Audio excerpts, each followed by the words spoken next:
Bem, amigos do Bola Presa, estamos de volta com mais um resumo da rodada. Eu sou o Denis. E eu sou o Danilo. Vamos falar hoje dos jogos do dia 19, que é um dia que teve aí na semana, que eu já me perdi inteiro. Afinal, a semana tem muitos dias, todos os dias tem muitos jogos. A NBA tentou ajudar, tipo, a gente vai começar os playoffs na segunda, aí você começa a contar a sua vida daí. Já me perdi.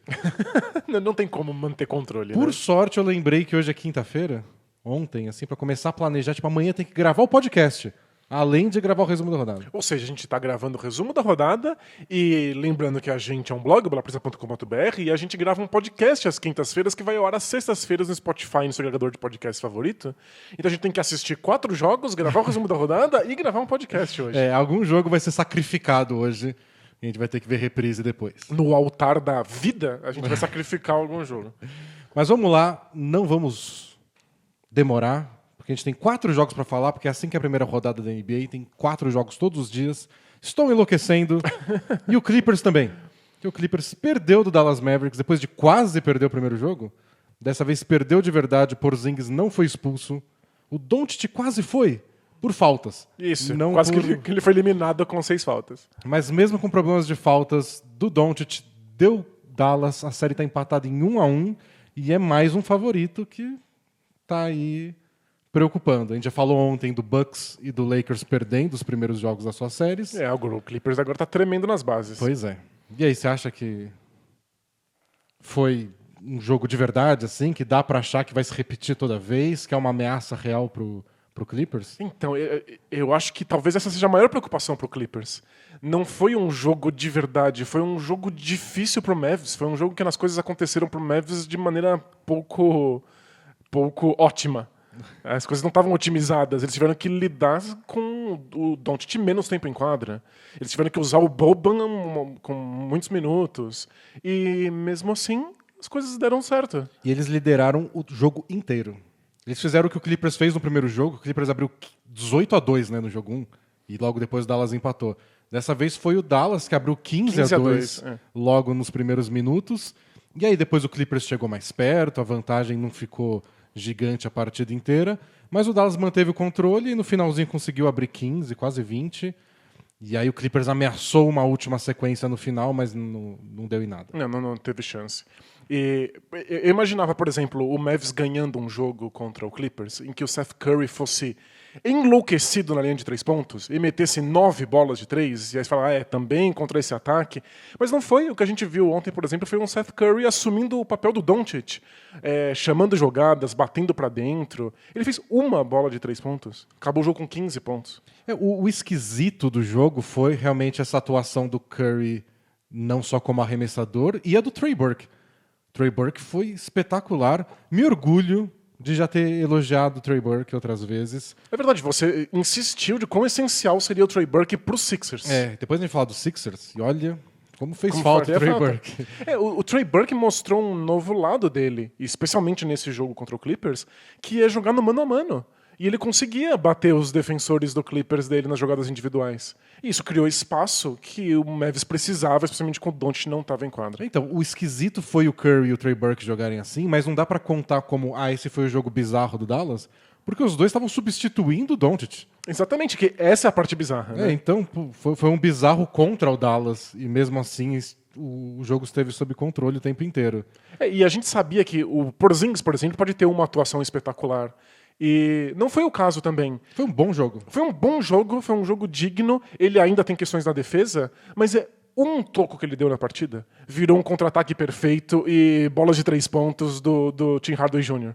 É só isso que o Mavs precisa. É uma posse de bola que você troca uma cesta do adversário, uma bola de 3 sua, e você já criou uma vantagem e o Mavs pode correr com isso. Isso. O que eu achei mais incômodo no Clippers, que eu esperava, que é o que eles iam usar para dominar essa série, é explorar a defesa do Dallas, que não é tudo isso. Não é nada disso, né? Então a gente sabe, por exemplo, que o Porzingis tem dificuldade defensiva, especialmente quando é contra jogadores mais baixos, A velocidade lateral dele é bem quando ele tem comprometida. que sair um pouco do garrafão. O Doncic tem muita dificuldade de marcar no mano a mano. O Tim Hardaway Jr. também. Especialmente com jogadores mais altos, mas na verdade contra todo mundo. Inclusive, 3 titulares com dificuldades defensivas. no último jogo, o Dallas teve muito problema com o small ball. Se você coloca o Tim Hardaway do lado do Doncic na quadra, você já tem problemas defensivos bem graves. Só que é a mesma receita pro ataque ser tão bom. Você tem um arremessador igual o Tim Hardaway do lado do Doncic. Então você tem que usar os dois juntos pro ataque ser bom, e isso prejudica a defesa. E tem a questão do Boban, que não consegue jogar defensivamente contra todo mundo, porque ele é muito lento. Ele é naturalmente lento. Ele tem 4 metros de altura, não é fácil. Imagina como o mundo passa muito mais rápido para um mosquitinho que tá voando aqui perto da gente, né? A gente é mosquitinho, o Boban. Então são várias questões defensivas que o Dallas tem, em teoria, e que o Clippers simplesmente não explora. O Clippers não dá conta de criar um mismatch, né? Às vezes, quantas bolas... O Paul George jogou mal ontem. Ele errou muito arremesso. E quantas bolas o Paul George não pegou, parou, olhou e falou, vou arremessar daqui. Quando ele acerta, é aquela sensação do tipo, não dá pra marcar. Porque ele é muito grande, não dá pra simplesmente... Ele arremessa por cima de qualquer defensor, impedir que ele arremesse. Mas ele foi arremessando e errando. Pro Dallas, beleza. Você não vai atacar o Tim Hardaway no mano a mano? Por mim, tudo bem. O Kawhi não vai botar o Doncic pra cima, dentro do garrafão? Ótimo. Continua arremessando de meia distância o jogo inteiro, se vocês quiserem.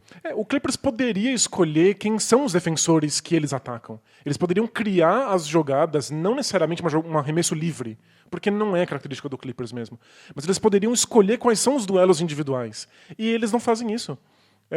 O Mavs não teve quase nenhum momento do jogo que trocar uma marcação porque aconteceu um pick and roll. Porque o Clippers vai um ataque muito direto ao ponto. Então, bola no Williams, ele vai lá, no máximo ele pede um pick and roll do Montrezl Harrell e já arremessa. Ou cava uma falta, né? Que é a especialidade da casa. E o Kawhi Leonard também fez isso. Recebeu a bola e parava e arremessava de 3 pontos, ou ele infiltrava e tentava uma bandeja. O ponto é, ele converte, ele consegue. Mas a longo prazo, você está dando muitos arremessos que são mais difíceis do que deveriam ter sido. E com isso, o Dallas não precisa ficar dobrando a marcação. Então a gente não vê os arremessos livres do Jamichael Green. Porque quando o Jamichael Green tem arremesso, quando o outro time fala, pelo amor de Deus, a gente tem que começar a dobrar a marcação no Kawhi Leonard, porque ele não para de fazer cesta. Mas o Dallas fala, não tá precisando. Ele não tá acabando com a gente. Não é que o Kawhi Leonard não tá acertando os arremessos, mas é que ele não tá dando nenhum arremesso fácil. Então vale a pena você continuar num plano de jogo que faz com que ele tente esses arremessos. Tanto é que o Paul George não acertou os dele. Poderia ter acertado, o jogo teria sido levemente diferente. Mas não acertou, os arremessos são difíceis, você pode continuar tranquilo na defesa. E com esse tipo de arremesso do Paul George não é garantia de que vai começar a cair todo o jogo a partir de agora. São bolas complicadas. Então acho que essa é a grande questão do Clippers. Eles precisam, talvez... Não sei nem se deixar o ataque mais sofisticado. Acho que é só deixar o ataque mais paciente. Tipo, você tem um mismatch agora, isso é um bom arremesso? Não. Toca pro lado... Faz um bloqueio, chama alguma jogada. Faz um corta-luz, para que você possa escolher quem você quer que defenda. Teve uma jogada bem legal, que foi uma falta que acho que foi o último lance do segundo quarto. Que foi quando o Doncic pegou a terceira falta dele. Foi uma jogada mó legal. O Paul George deixa a bola pro Kawhi, um faz um corta-luz pro outro, o Doncic tentou entrar no meio. Você obrigou a defesa do Dallas a agir. É uma defesa que não consegue tomar decisões. O Mavis, quando tem que decidir alguma coisa, faz tudo errado. E aí, quando fez isso, o Doncic cometeu a terceira falta, teve que sair do jogo, o Kawhi ganhou o lance livre. E nunca mais aconteceu essa jogada. Nunca mais aconteceu. A jogada não aparece lá. Então, acho que essa é a questão do Clippers. O Dallas, não estão exigindo a nossa defesa, a gente faz o nosso. Esforço tem, talento ofensivo de sobra. E não tem nenhum momento em que você olhe e a defesa do Mavis está realmente desprivilegiada, está numa situação muito ruim contra nenhum jogador individual do Clippers. O que eu achava que iria mudar a série é o Montrezl Harrell, porque ele é imparável. Você coloca ele em qualquer corta-luz, ele bate pra dentro e ele deixa qualquer pivô obsoleto quando ele faz isso. E nem isso tá funcionando contra o Mavs. A velocidade do Montrezl Harrell, que é um pivô baixo pra posição... E que bate bem a bola, infiltra bem. É que o mismatch acaba sendo pro pivô alto.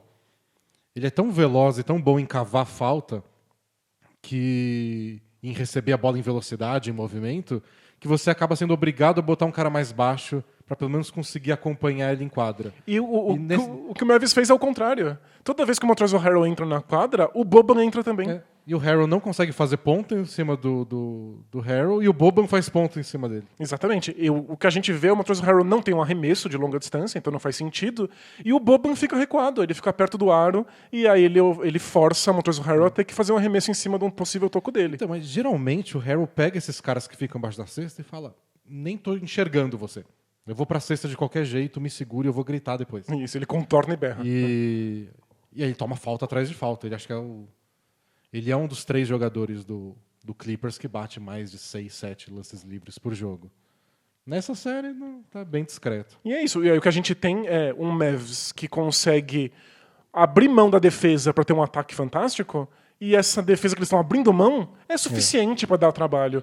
E no ataque, o que eles ganham é incrível. Eu até separei as jogadas do Boban pra gente ver como o Mavs é um time bom ofensivamente quando ele tá em quadra. Se você não explora isso na defesa, o Mavs só ganha. Vamos ver as jogadas. Então tá aqui ele sendo marcado pelo próprio Montrezl Harrell. E longe da cesta, por enquanto. Mas ele fica lá. E aí quando o Harrell sai pra ajuda... E é isso, né? É coisas que o Doncic te força a defesa, né? Você tem que ajudar a infiltração dele. Aí agora, nesse caso, o Harrell tá até na frente do Boban, mas só muito grande. Ele é gigantesco perto do Montrezl Harrell. E ele é assim mesmo, ofensivamente, o Boban nunca teve problema na NBA. Pelo contrário, é um dos jogadores mais eficientes da história da NBA ofensivamente. E quando troca a marcação com o Williams, vira até piada. É só né? ridículo, né? É cômico as enterradas dele. O Boban tem mãos excelentes, ele tem um ganchinho que é muito confiável, ele tem um arremesso de curta e média distância bom. Olha como ele acompanha e não tem absolutamente nenhuma defesa possível contra isso. E é sempre, tipo, toda vez, só até voltar um pouquinho, toda vez que alguém é obrigado a sair do Boban, ele já tá embaixo da cesta. Então aqui o Marcus Morris ficou para trás, o Zubac não pode só dar uma bandeja pro Doncic. Então ele tem que se comprometer um pouco. E o Morris, que é um excelente marcador do Doncic, como a gente descobriu, tá aí dobrando. Porque você não quer que o Doncic tenha nenhuma possibilidade nem de um floater, nem de uma bandeja. E aí a opção do Clippers aqui poderia ser um desses 2 jogadores, o Red Jackson ou do Landry Shamet, vir para o garrafão. Tipo, eles estão vendo que o Boban tá livre, e aí você deixa um arremessador de 3 livre. Tipo, no caso do Red Jackson seria o Seth Curry, então você já pensa 2 vezes. Mas talvez o Shamet vir para cá... Mas não, eles não fazem isso, não ajudam, e o Doncic, se alguém tá livre, o Doncic tá vendo. E dá pra ver como quando o Doncic contorna a direção da linha de fundo, ele tem aquela visão clássica para os armadores, que é o passe pro perímetro. E aí o Clippers dá uma corridinha em direção ao perímetro, o Boban já tá livre embaixo da cesta. E aqui é sem o Doncic em quadra. Mas que o Trey Burke, Dorian Finney-Smith, todo mundo... fazendo a mesma coisa, e essa é imperdoável. Né? E é um passe muito fácil, porque o Montrezl Harrell, por um segundo, saiu da marcação dele para se preocupar com uma possível bandeja. Sem confiar nos outros 2 defensores do Clippers que estavam na jogada. Né? O Harrell não precisava sair do Boban nessa hora. Mas ele sai um pouquinho, o Boban recebe, o Harrell ainda faz a falta e toma a cesta. Quando o Boban tá em quadra, a gente sabe que isso vai acontecer. É muito difícil você atrapalhar ele ofensivamente. Então você pune ele o tempo inteiro quando ele tá defendendo.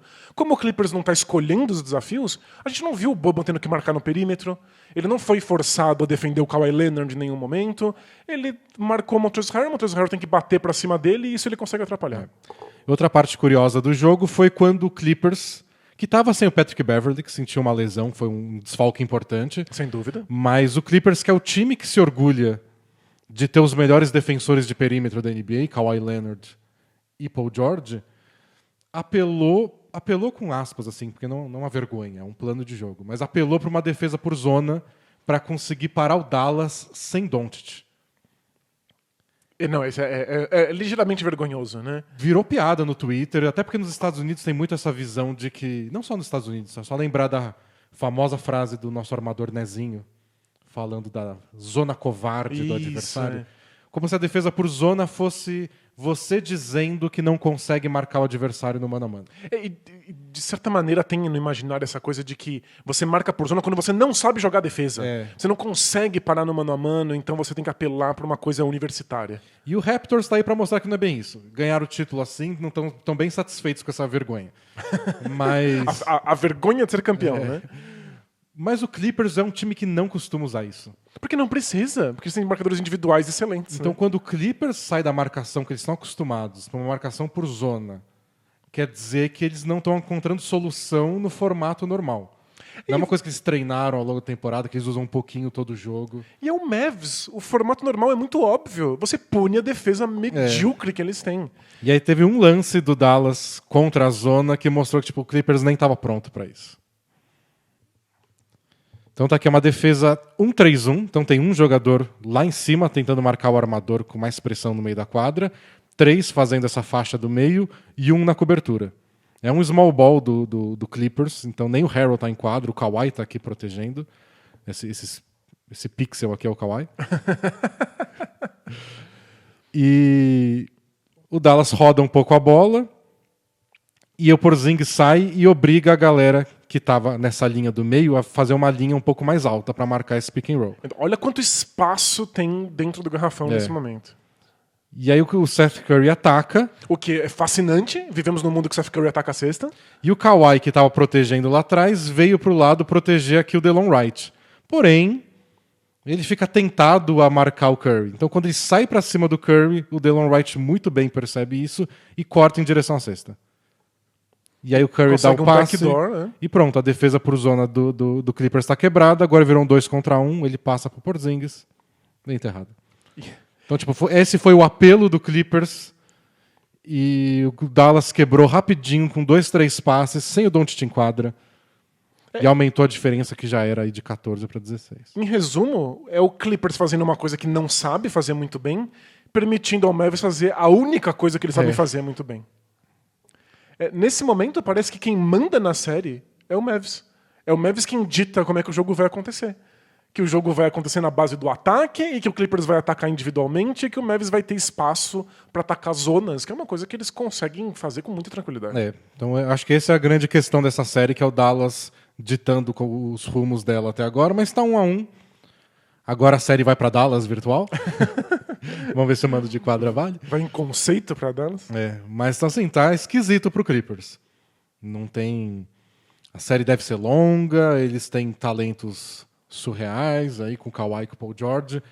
Não é tão preocupante, mas também não está confortável. E se a gente não vê no jogo 3 o Boban sendo colocado em situações constrangedoras, um armador batendo por cima dele, aí já era. E se o Trey Burke matar com o jogo de novo? Então, aí é atestado de burrice do Clippers. Próximo jogo. Vamos falar de Sixers. Vamos. Sixers e Celtics. Jogo 2, o Celtics abriu 2-0 na série, não teve empate. E foi ainda mais fácil do que no primeiro jogo. Primeiro jogo o Celtics já conseguiu dominar. O segundo, nossa senhora. O Sixers começou muito bem. E aí no segundo quarto o Celtics virou o jogo, abriu uma vantagem. E no terceiro matou a partida. E o quarto parecia pré-temporada. Pois é. Então foi um jogo bem tranquilo. E os caras e bocas do Embiid... Em quadra e no banco. Ele tava indignado, né? Acabou a série. Ele desistiu, né? Acabou a série. E o que eu acho engraçado é que você tá falando que o Clippers não tem um ataque sofisticado. O Celtics também não precisa. Eu tava vendo uma estatística de que o arremesso que mais cresceu da temporada passada para essa, na NBA, o tipo de arremesso, é o drible arremesso de 3 pontos. Então é dar um driblezinho pro lado para esperar o marcador passar por você, ou você se afastar um pouco do corta-luz e dar um arremesso de 3. E eu acho que quem subiu essa estatística é só o Celtics. Sozinho. É sozinho. É só isso. É o Jason Tatum recebe um corta-luz, um passo pro lado, arremesso de 3 pontos.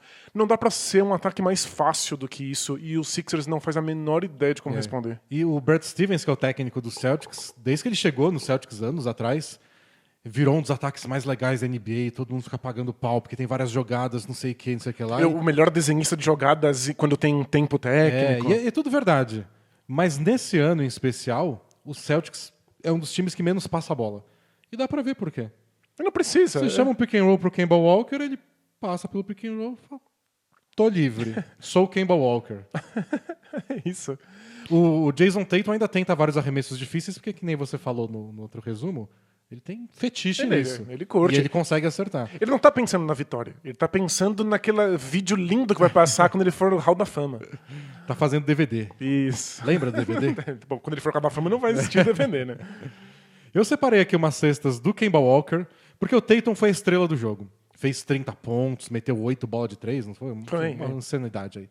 Mas foram muitas bolas difíceis, muitas bolas bonitas, bolas como a Matisse Thybulle, que foi titular. Você só cantou pra essa marcar bola. ele na fuça dele. Eu achei que foi mais um atestado de como o Jason Tatum é espetacular do que qualquer outra coisa. Embora tenha tido cestas explorando a defesa dos Sixers. As do Kemba é pura defesa dos Sixers. Muito mais fácil de ver a defesa dos Sixers com ele, né? Então vamos ver. Então, em resumo, é isso que você falou. É um bloqueio e a cesta. Então, Kembão vai receber a bola e tocou, faz o corta-luz, todo aquele não sei o quê. Recebeu um corta-luz. Recebeu, o Embiid fica no garrafão. Isso, então, essa é uma das primeiras coisas que a gente aprende aqui. O Embiid, ele faz o drop. Ele vai em direção ao aro porque ele quer proteger o garrafão. Ele não quer sair nesses arremessos. E o Celtic só ataca isso. Então, de novo, Kemba, dessa vez o corta-luz do Cântaro. Uma bola de 3. O Embiid não sobe e ele erra e pega o rebote. Porque o Embiid ficou preso no meio do caminho, né? Nem embaixo da cesta, nem no perímetro. E vai ser assim o jogo inteiro. Teve uma infiltração do Kemba Walker Corta-luz arremesso. no jogo inteiro. Uma infiltração. O resto foi tudo assim. E teve essa que foi uma infiltração de rebote ofensivo, mas que nasceu numa jogada padrão. E você vê que o Matisse Taibo corre atrás, ele tenta lutar contra o corta-luz para poder fazer a defesa dar certo. É que agora o Kemba finge que vai pegar o corta-luz de um lado e pega do outro, né? Tem a malemolência que faz com que a defesa sofra um pouco, mas mesmo assim é muito fácil. E essa foi a única vez no jogo inteiro que o Sixers mudou um pouco a defesa. Então é o Al Horford como pivô, não o Embiid. E ele vai, só como ele já marca na linha dos 3. Ele já sabe que vem um arremesso. E tenta acompanhar o Kemba Walker. Que não adianta também nada. Isso, porque o Al Horford ele é mais lento e um passo para trás do Kemba Walker é o suficiente. E a diferença já estava em 20, já está muito mais fácil para o adversário. E essa é uma coisa que eu adoraria, uma estatística. O Celtics é muito bom quando está na frente do placar. É, né? É impressionante. É muito diferente o Eles tipo são de muito arremesso que eles dão, confortáveis. o aproveitamento dos arremessos que ele tem. O Celtics é especialista em manter lideranças, né?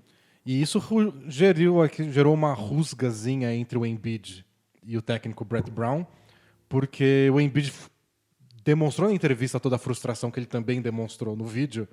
Que é falando, tipo, não dá, a gente tem que mudar o plano de jogo, não tá dando certo. Eu tô fazendo o que me pedem de ficar protegendo o garrafão. E aí tem arremesso do Kemba Walker E aí, a noite mas toda. em algum momento a gente tem que sair para contestar esses caras.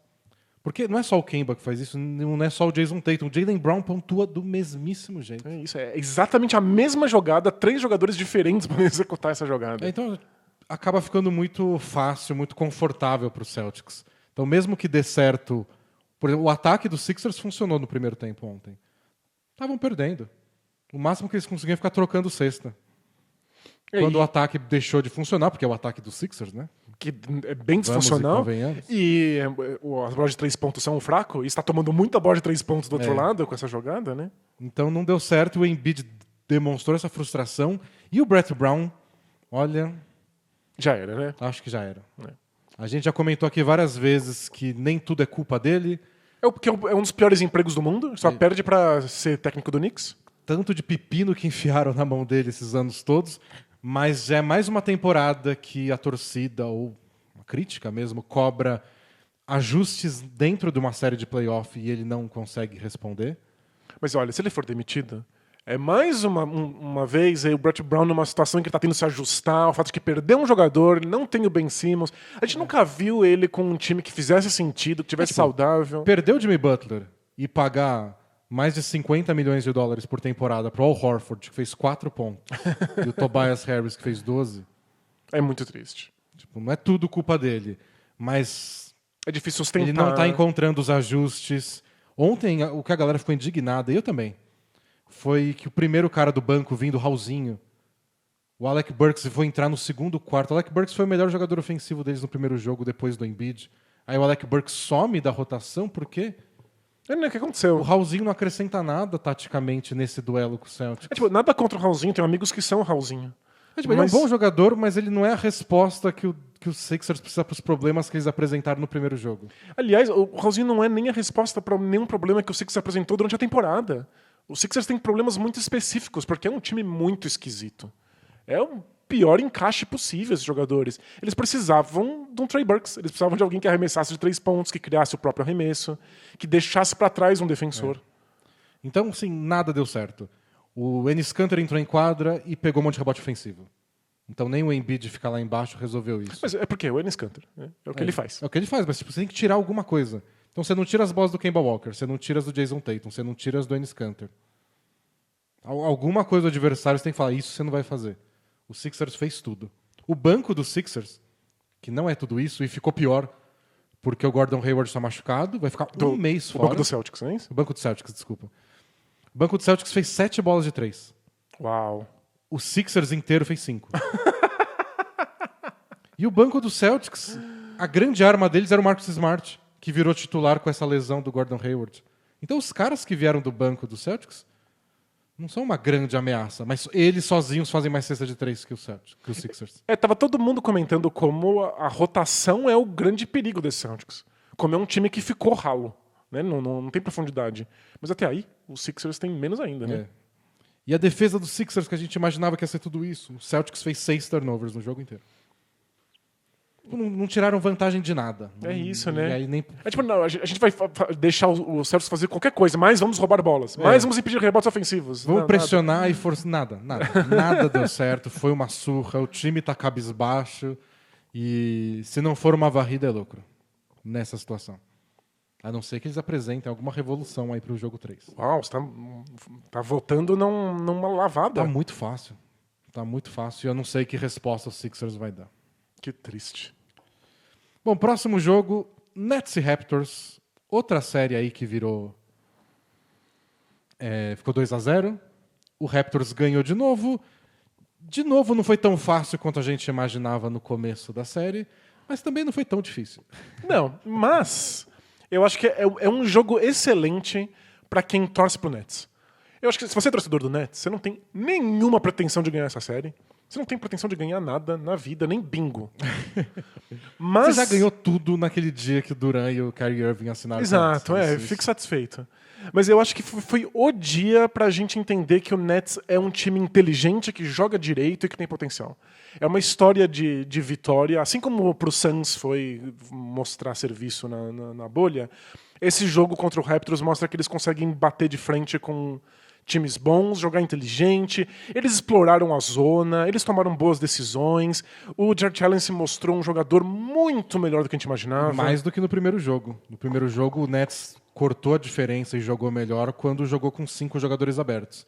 Nesse jogo 2, eles conseguiram explorar mais o Jarrett Allen. Ficou bem evidente que desde o primeiro minuto, o plano de jogo era o Jarrett Allen vai ocupar o espaço entre a linha de 3 pontos e o garrafão.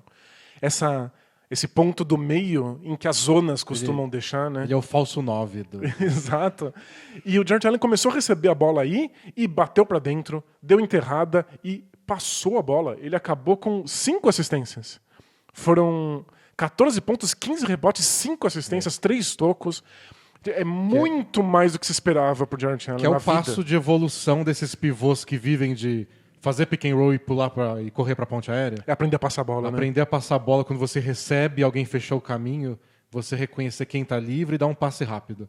Acho que esse é o próximo passo da evolução de todos esses tipos de pivô. E o Caris LeVert teve, de novo, uma partida muito difícil, muito bem marcado. O plano do Raptors é... acabar com a vida dele. Tornar a vida dele um inferno. Tem sempre 3, 4 defensores na frente dele, entre ele e a cesta.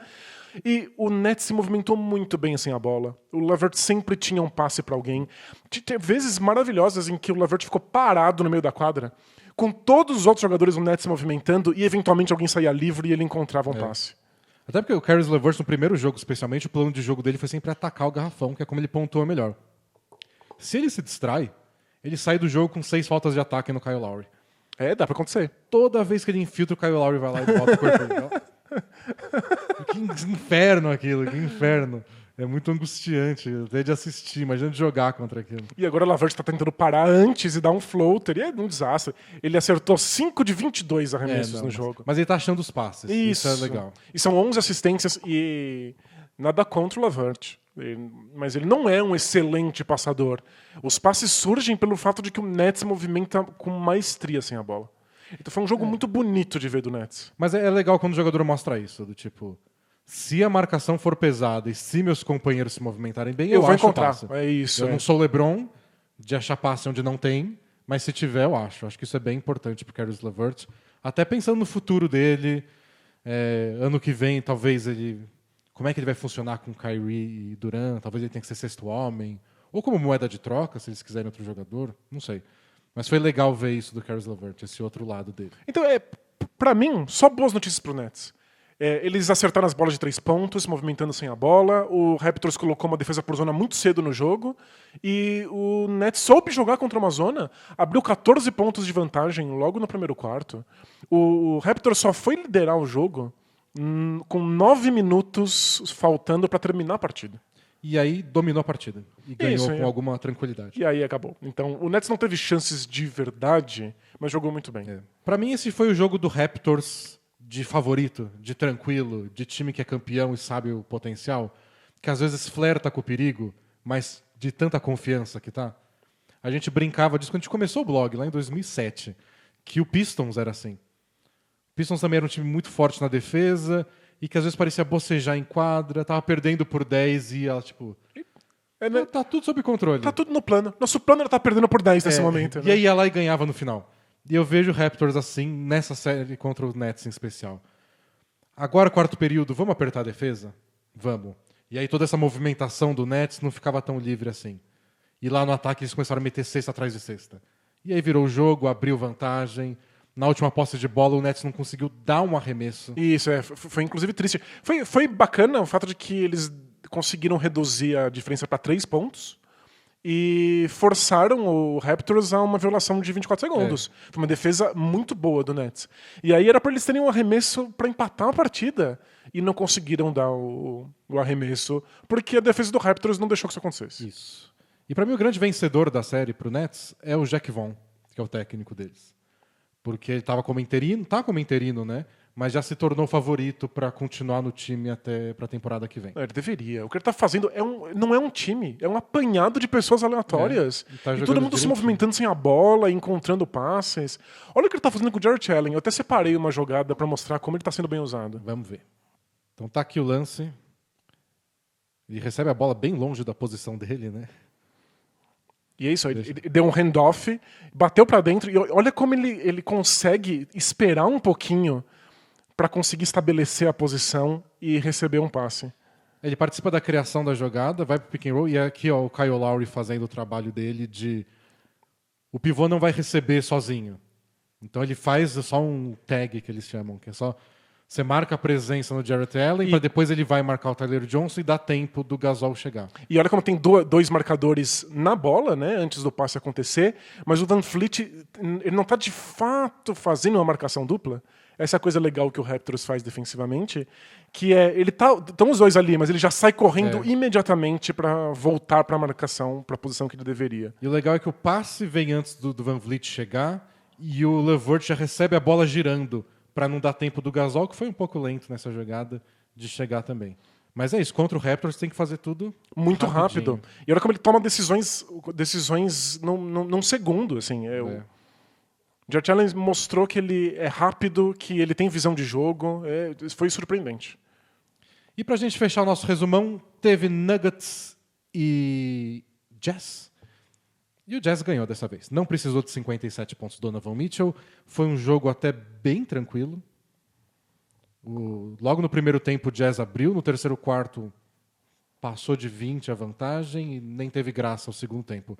Foi uma partida que foi, para nós, torcedores, meio frustrante, porque eles vinham de uma disputa de 2 prorrogações na semana passada, de uma prorrogação de um duelo individual absurdo no jogo 1. De recorde sendo quebrado. Esse foi muito fácil.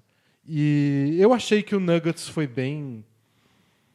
Não fez nada da parte deles, assim. E a entrevista do técnico Mike Maloney depois deixou isso bem claro. Ele falou assim, os melhores jogadores deles, do Jazz, jogaram todos muito bem e os nossos melhores jogadores têm que fazer a mesma coisa. E jogar bem também. Porque isso é o playoff e a gente tem que jogar bem todo o jogo. O Jamal Murray foi marcado dessa vez pelo Royce O'Neal o jogo inteiro. Então ele não teve aquele duelo com o Joe Ingles que a gente viu no outro jogo que ele dominou. E é mais difícil ser marcado pelo Royce O'Neal. Você não precisa sumir do jogo também. O O'Neal é um defensor digno, não é um defensor espetacular. E o duelo do Jokic com o Gobert foi bem legal. Jokic jogou bem. Mas foi aquele esquema, né? O O Jokic faz muitas cestas, às vezes ele toma um toco, o Gobert saiu gritando depois de um toco em cima dele. É um duelo difícil, não vai ser assim que o Nuggets não vai ganhar com 40 pontos do Jokic. Precisa de mais gente aparecendo, de mais coisa rolando. O Jokic jogou bem, mas não foi dominante. O resto do time, basicamente, tirando o Michael Porter Jr., que também fez uns pontos na hora que o jogo já estava ganho, mas de resto, ninguém meio que jogou de verdade. A gente já viu esse Nuggets perder nos playoffs passados para defesas que topam tomar pontos do Jokic. O Jokic faz o que você quiser, arremessa quando você quiser, faz suas bandejas, você não vai passar a bola e o Jamal Murray não vai ter espaço para respirar, e a gente já viu que o Nuggets não dá conta de vencer assim. E na defesa o time não foi tão bem, então se forçaram muitos erros no jogo 1. O Jazz cometeu só 6 turnovers, igual o Celtics, nessa partida, e foram 20 bolas de 3 do Jazz, em 44 tentativas. Então é um aproveitamento alto com muitas tentativas. Que é uma coisa que o Jazz nunca teve. O Jazz tem aproveitamento alto, mas tenta muito pouco, porque tem dificuldade de achar esse arremesso. Quando cria esse arremesso e acerta, e ontem foi todo mundo, o Jordan Clarkson foi um absurdo, ninguém conseguiu parar o Jordan Clarkson. Então foi... Quem diria, né, que o Jordan Clarkson foi uma excelente aquisição pro Jazz. Do jeitinho dele. O pessoal tava brincando na transmissão, não sei se foi do jogo 1 ou de ontem.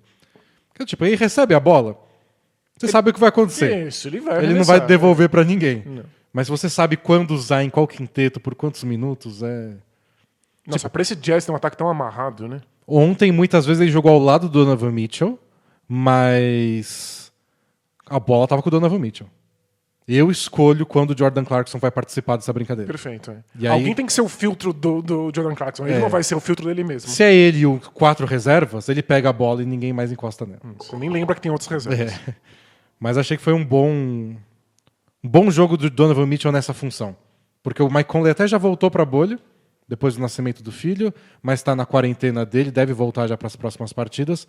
Mas sem ele, o Donovan Mitchell é armador 100% do tempo. Ele que toma todas as decisões. Toma as decisões. Ontem tomou boas decisões, achou bem os arremessadores, soube explorar a defesa do Nuggets quando eles dobraram, com medo dos 57 pontos. Quem nunca? Não deixar ele no mano a mano de novo. E aí, quando ele passou a bola, os jogadores do Jazz acertaram os arremessos. Aí foi uma combinação mortal. Perfeito. E o Nuggets, de fato, só teria a resposta para isso respondendo com mais jogadores no ataque do que o Jokic. E eu acho que torcedores do Nuggets nunca conseguem se empolgar com o Jamal Murray 2 jogos consecutivos, não é? É um drama sempre. Nossa, é sofrido. Jamal Murray sempre prova porque ele mereceu o contrato gigantesco, e depois prova porque não mereceu, depois prova porque mereceu. Cadê o contrato por produtividade? Isso, aí ele ganha só metade do contrato. Mas só tem direito esses trabalhadores? Dá 50% do contrato de Jamal Murray pra ele. Eu separei aqui umas jogadas do Donovan Mitchell, uns passes dele para essas bolas de 3. Vamos ver? Vamos. Então, como a gente falou, ele sempre armando o jogo e o Jazz fazendo o ataque deles, rolando mundo afora.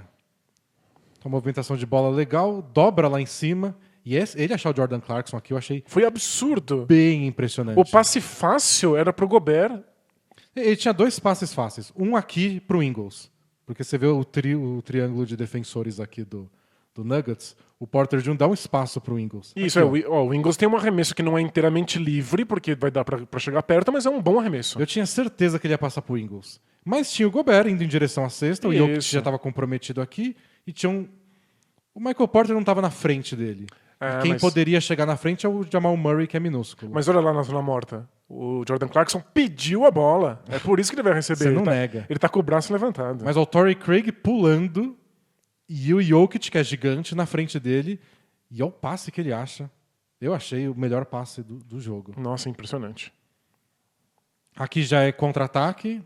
Um fake corta-luz que ele finge que vai fazer e não faz o Joe Ingles. Quem faz o corta-luz é o Royce O'Neal. E aí o Donovan Mitchell dá um driblezinho para frente para trazer a marcação. E aí o Royce O'Neal tem todo o espaço do mundo para meter a bola. Isso é de armador. Porque aqui ele já tinha um passe pro Royce O'Neal. Ele dá mais um drible. Isso, para dentro. A defesa vai junto e aí o Royce O'Neal tem o espaço para arremessar. Isso é o que a gente fala, que o armador cria espaços.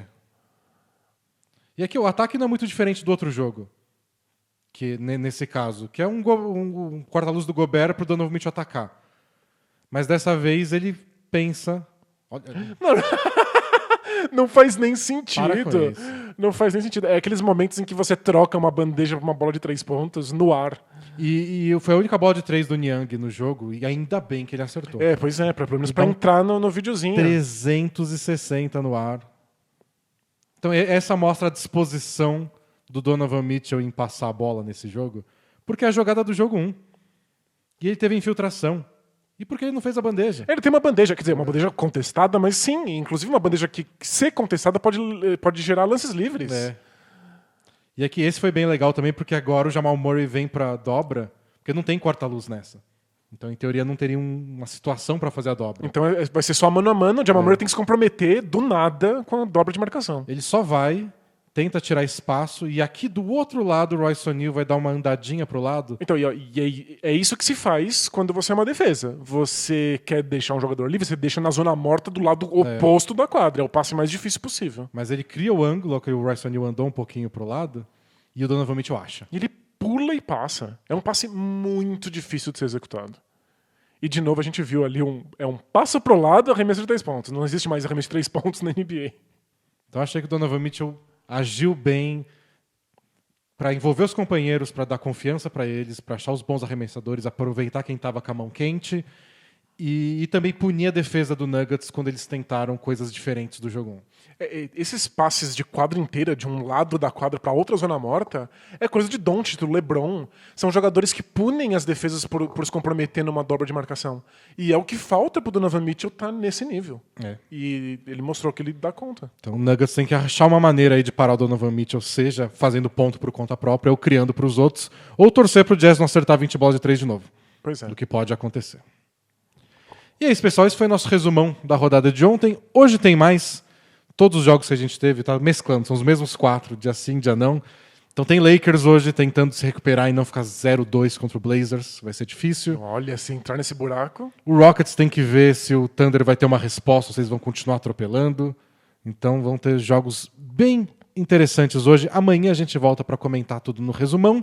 E hoje, à tarde ou à noite, a gente aparece no YouTube aqui de novo para gravar nosso podcast. Isso, lembrando que o podcast vai ao ar às sextas-feiras, mas a gente grava às quintas aqui no YouTube. E você pode, além dos podcasts, além dos vídeos, pode ler nossos textos no bolapresa.com.br, assinar a gente lá para ter uma quantidade obscena de conteúdo exclusivo se você é fã de basquete da NBA e quer manter o Bola Presa vivo, existindo e produzindo esse conteúdo. Isso, até o gratuito. Então Exato. apoie para o gratuito existir também. Então é isso, pessoal. Valeu, até a próxima. Tchau! Tchau, tchau!